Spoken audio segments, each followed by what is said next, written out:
الحمد لله نحمده ونستعينه ونستغفره ونؤمن به ونتوكل عليه ونعوذ بالله من شرور أنفسنا ومن سيئات أعمالنا من يهده الله فلا مضل له ومن يضلله فلا هادي له ونشهد أن لا إله إلا الله وحده لا شريك له ونشهد أن محمدا عبده ورسوله أما بعد قال الله تبارك وتعالى في القرآن المجيد أعوذ بالله من الشيطان الرجيم بسم الله الرحمن الرحيم يا أيها الناس قد جاءتكم موعظة من ربكم وشفاء لما في الصدور وهدى ورحمة للمؤمنين قل بفضل الله وبرحمته فبذلك فليفرحوا هو خير مما يجمعون. قال النبي صلى الله عليه وسلم من قرأ حرفا من كتاب الله فله به حسنة فالحسنة بعشر أمثالها لا أقول ألف لام ميم حرف ولكن ألف حرف ولام حرف ومیم حرف. میرے محترم بزرگوں اور دوستوں، اللہ تبارک و تعالیٰ کا بہت بڑا احسان ہے اور اس کا کرم ہے، اس کا فضل ہے کہ اللہ تبارک و تعالیٰ نے ہم کو انسان بنایا، اشرف المخلوقات بنے. اللہ تبارک و تعالیٰ کی بے پناہ مخلوقات ہیں، ان میں سب سے افضل جو مخلوق ہے وہ انسان ہے، اس لیے اس کو اشرف المخلوقات کا لقب دیا. اور اللہ تبارک و تعالیٰ نے مزید احسان کرتے ہوئے اپنے بندوں پر ڈھیر ساری نعمتیں دی، اپنے بندوں کو ڈھیر ساری نعمتوں سے نوازا ہے. اس میں سب سے افضل اور جس کا مقام سب سے بلند ہے، جو سب سے مقدس ہے، وہ نعمت ہے قرآن کریم کہ اللہ تبارک و تعالیٰ نے ہم کو نبی پاک صلی اللہ علیہ وسلم کی امت میں پیدا فرمایا اور ہم کو قرآن جیسی نعمت عطا فرمائی، قرآن جیسی دولت عطا فرمائی. جو قرآن کی آیت میں نے آپ کے سامنے پڑھی ہے، اس میں قرآن کریم کی 4 خصوصیت بیان کی گئی. سب سے پہلی خصوصیت، یہ قرآن موعظ حسنہ ہے، یعنی اگر انسان قرآن کو پڑھ لے اور اس کی نصیحتوں سے واقف ہو جائے تو سخت سے سخت دل انسان بھی نرم دل ہو جائے، اللہ تبارک و تعالیٰ کی طرف متوجہ ہو جائے، دین کی طرف متوجہ ہو جائے اور آخرت کی اس کے اندر فکر پیدا ہو. اور دوسری خصوصیت یہ ہے کہ یہ روحانی بیماری کے لیے شفائے کامل ہے. روحانی بیماری جیسے ہمارے اندر حسد ہے، بغض ہے، عناد ہے، سرکشی ہے، ظلم ہے، ڈپریشن ہے، تو انسان کو ان تمام خرافات سے نجات مل سکتی. بعض مفسرین نے کہا کہ جسمانی بیماری کا بھی علاج ہے، یعنی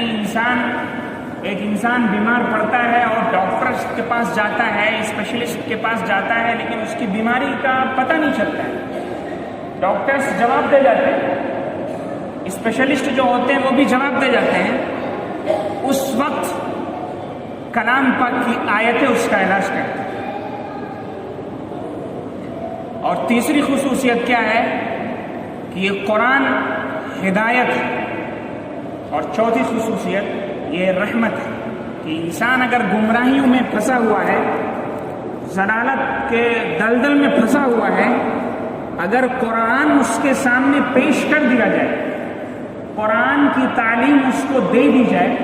اور وہ قرآن کو سمجھ جائے، اپنے سینے میں اس کو اتار لے، تو انسان گمراہی سے راہ ہدایت کی طرف آ سکتا ہے۔ میرے عزیز دوستو، اس دار فانی کے اندر قرآن سے بڑھ کر انسان کو کوئی بھی دولت میسر ہے، اور قرآن سے بڑھ کر نجات کا کوئی پروانہ بھی نہیں ہے۔ یہ ایسی نعمت ہے، ایسی دولت ہے جس کے بارے میں اللہ آگے فرما رہا ہے قُلْ بِفَضْلِ اللَّهِ وَبِرَحْمَتِهِ فَبِذَلِكَ فَلْيَفْرَحُوا۔ یہ جو نعمت آپ کو میسر ہے، یہ جو گفٹ اللہ تبارک و تعالیٰ نے آپ کو دیا ہے، اور یہ دولت جو اللہ تبارک و تعالیٰ نے آپ کو دی ہے، اس کے ملنے پر ہم کو خوش ہونا چاہیے، اس کے ملنے پر ہمیں اللہ کا شکر ادا کرنا چاہیے، اس نعمت پر ہمیں اللہ کا شکر ادا کرنا چاہیے اور اس کی قدر کرنی چاہیے۔ لیکن افسوس ہے آج اس بات پر کہ جس قوم کو، جس امت کو اتنی بڑی دولت میسر ہو، آج اس کی زبان پہ یہ شکایت ہے کہ ہم مصیبتوں کا شکار ہیں، ہم پریشانیوں کا شکار ہیں، ہمیں ستایا جا رہا ہے، ہم پر ظلم کیا جا رہا ہے۔ میرے بھائیو، اگر یہ حالات پیدا ہوئے ہیں اور واقعتاً انسان ان مصیبتوں میں جکڑا ہوا ہے، پھنسا ہوا ہے، تو حقیقت یہ ہے کہ اس نے قرآن کی قدر نہیں کی، اس نے قرآن کو پڑھا نہیں، اس نے قرآن کو سمجھا نہیں، اس نے قرآن کی اہمیت کو نہیں سمجھا، اس نے قرآن کی عظمت کو نہیں سمجھا۔ میرے بھائیوں، میں آپ کو بتا دوں کہ یہ قرآن اتنی عظیم نعمت ہے اور اتنی بڑی دولت ہے کہ یہ جب قرآن جبرائیل علیہ السلام کو ملتا ہے تو وہ تمام فرشتوں میں سب سے افضل فرشتہ ہو جاتا ہے، ان کو one of the best angels کا لقب دے دیا جاتا ہے۔ اور جب یہی قرآن نبی پاک صلی اللہ علیہ وسلم کو ملتا ہے تو نبی پاک صلی اللہ علیہ وسلم تمام پیغمبروں میں سب سے افضل ہو جاتے ہیں،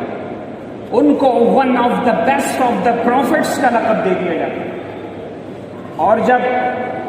صحابہ کرام نے اس قرآن کو پڑھا،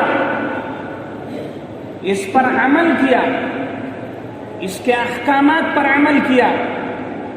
اس کو سینوں میں محفوظ کیا، اس کی منہیات سے باز رہے، تو اللہ تبارک و تعالیٰ نے ہمیں رضی اللہ عنہم اجمعین کا ٹائٹل دیا۔ میرے بھائیو، آپ ذرا سوچو، کوئی کہتا ہے کہ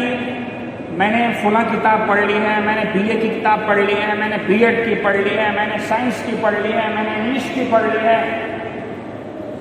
لیکن آپ تصور کیجئے کہ وہ انسان جو یہ کہتا ہے کہ میں نے فلاں کتاب پڑھ لی ہے، وہ ایک مرتبہ اس کتاب کو پڑھتا ہے، دوسری مرتبہ اس کا جی نہیں چاہتا۔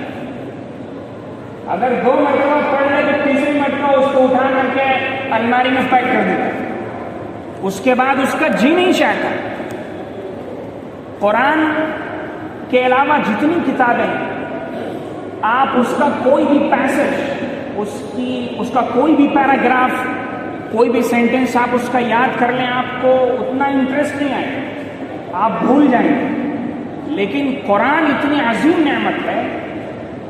قرآن اتنی بڑی دولت ہے کہ آپ اس کو 1 مرتبہ پڑھیں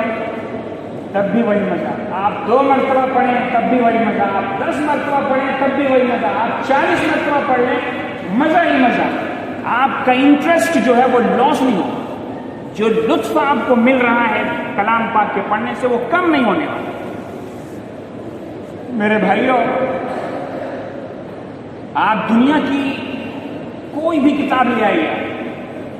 پوری کتاب پڑھ ڈالیے، کسی بھی رائٹرس کی بک ہو، آپ پڑھ لیجیے، آپ کو کوئی ثواب نہیں ملے گا۔ لیکن قرآن اتنی مقدس کتاب ہے کہ اگر آپ اس کے ایک حرف کو پڑھتے ہیں تو آپ کو 10 نیکیاں ملتی ہیں، آپ کے 10 درجے بلند ہوتے ہیں اور آپ کے 10 گناہ معاف ہوتے ہیں۔ یہ تو بات تھی پڑھنے والوں کی،